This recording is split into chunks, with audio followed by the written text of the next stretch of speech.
নিজ ঘরে এসে নির্জন নিরালায় বসে বসে সেই রূপের কথা আজ বিষ্ণুপ্রিয়া ভাবছে। আহা,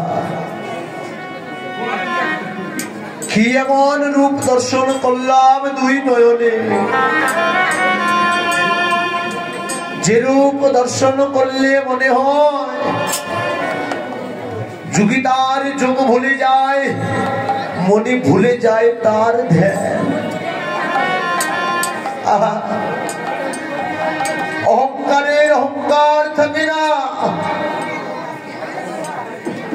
সব কিছু যেন মনে হয় তার চরণে সারা জনমের মতো অর্পণ করি।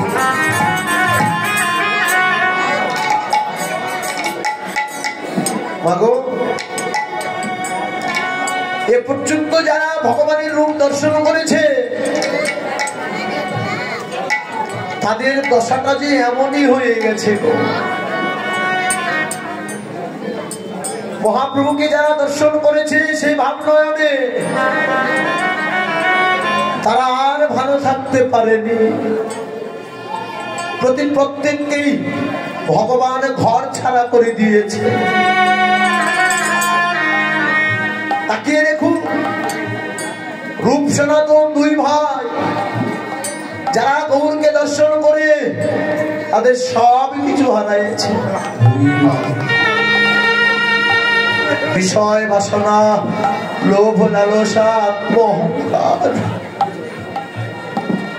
বাবা,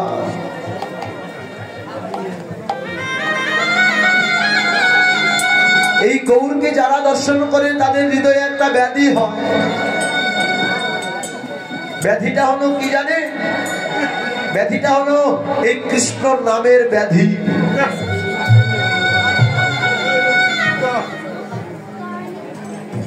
যাদের এই কৃষ্ণ নামের ব্যাধি হয় তারা ঘরে বসে থাকতেই পারে না। রাজশাহী জেলার খেতুরি ধামে যিনি আমাদের প্রেম ভক্তির মহাজন ভক্ত নরোত্তম দাস ঠাকুর, শত শত বিঘা জমির মালিক ভক্ত নরোত্তম দাস, সব কিছু পরিত্যাগ করে দিয়ে গৌর ভজন করতে চলে গিয়েছিল।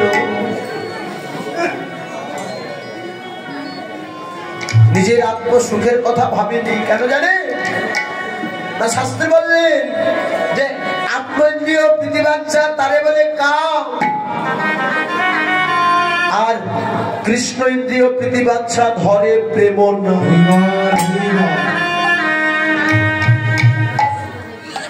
তৎকালীন দিনে জমিদার পুত্র রঘুনাথ দাস 17 লক্ষ টাকার জমিদারি পরিত্যাগ করে ঘর থেকে গৌর গৌর বলতে বলতে বের হয়ে গেল। বাবা, যেই রঘুনাথ দাস স্বর্ণ থালায় প্রত্যেকদিন রাজভোগ সেবা নিত,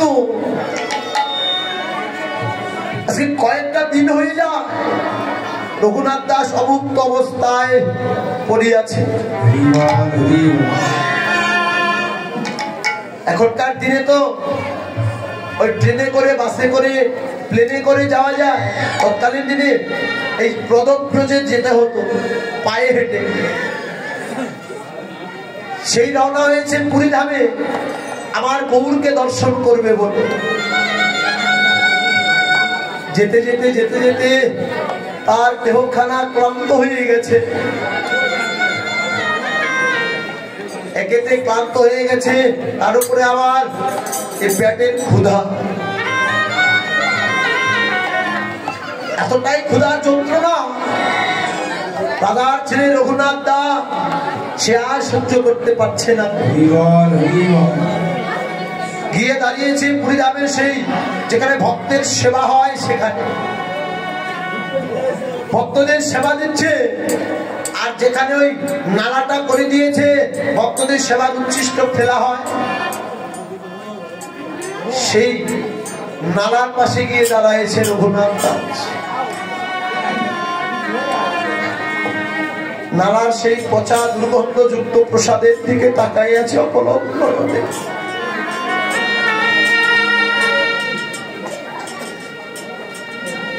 ক্ষুধা যন্ত্রণা সহ্য করতে না পেরে সেই পচা দুর্গন্ধযুক্ত প্রসাদ যখন নিজ বদনে দিতে যাবে, পিছন দিক থেকে ছুটে এসে মহাপ্রভু হাতখানা চেপে ধরেছে। রঘু,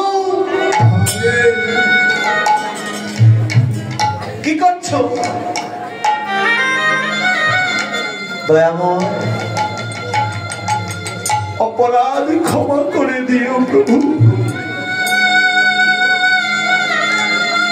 ক্ষুধার যন্ত্রণা আর সহ্য করতে পারছি না। তুমি একা কেন খাবে রঘুনাথ? আমাকে একটু দাও।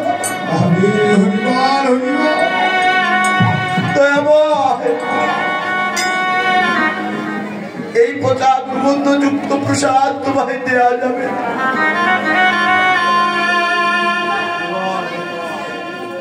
প্রভু গো, এসেছি তোমার চরণ পাওয়ার আশায়,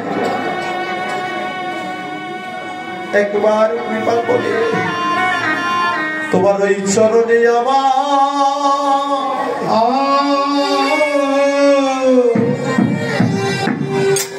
প্রভু একটু জায়গা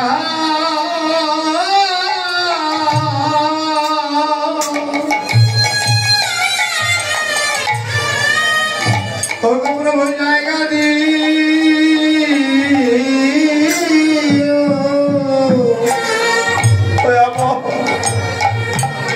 তোমার ওই স্মরণে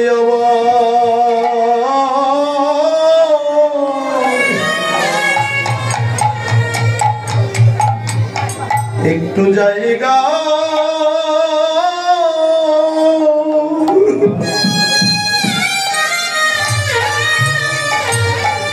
আমায় একটু জায়গা দিও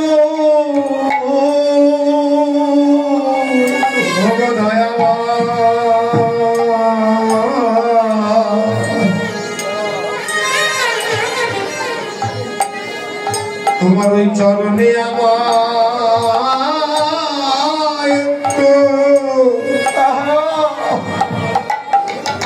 প্রভু জায়গা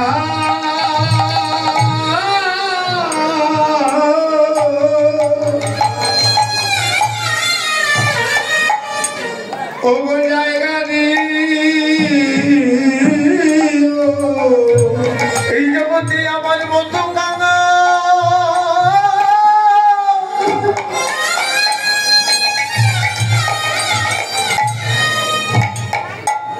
এই জগতে আমার মতো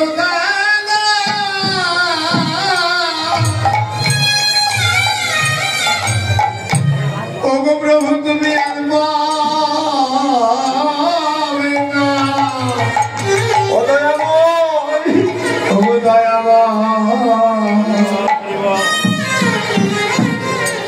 তোমার ওই চরণে একটু প্রভু দয়াময় জায়গা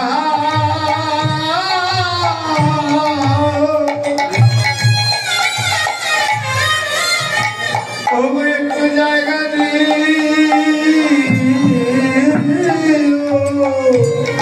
জগতে আমায় কাঙালে বলে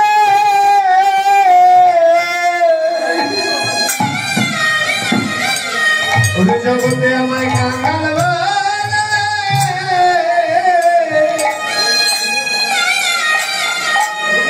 ওগো তুমি দিও না ফেলে ও দয়া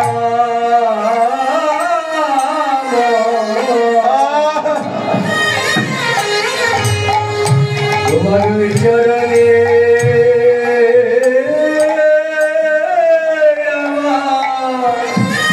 আমায় একটু জায়গা দাও ভগবান, আমায় একটু জায়গা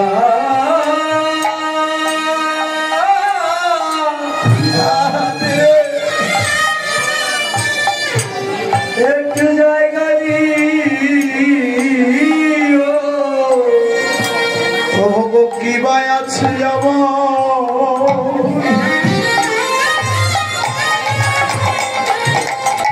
তোমার চরণে দেবার মতো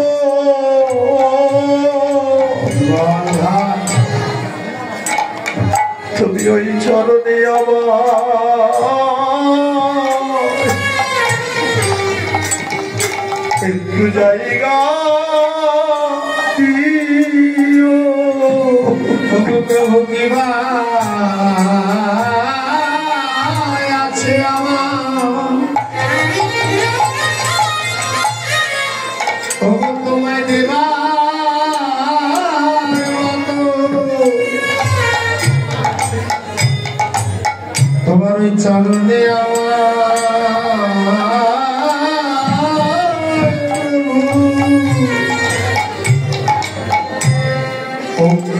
জায়গা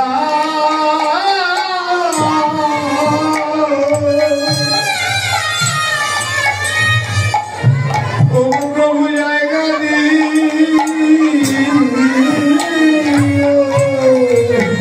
দয়াময় আমার কিবা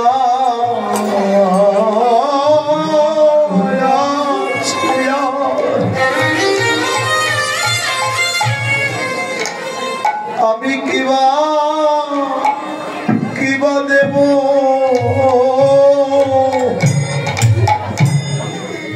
তোমার ওই চরণে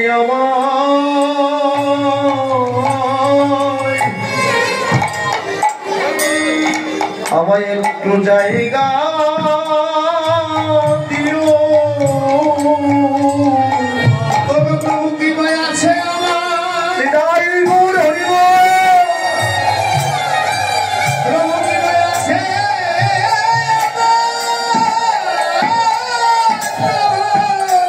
আমার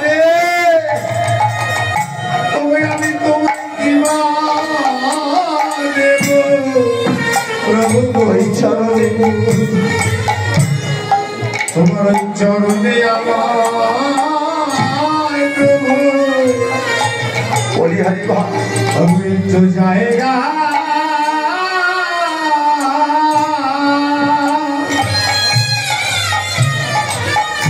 ওগো আমি একটু জায়গা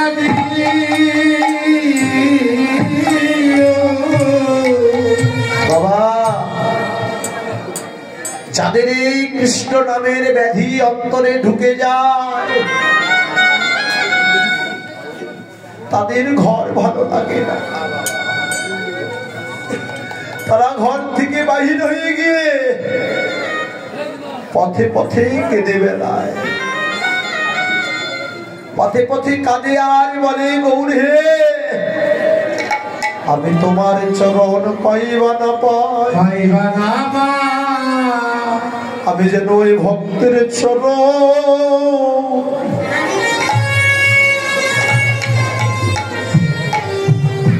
যেন আমি পেতে পাই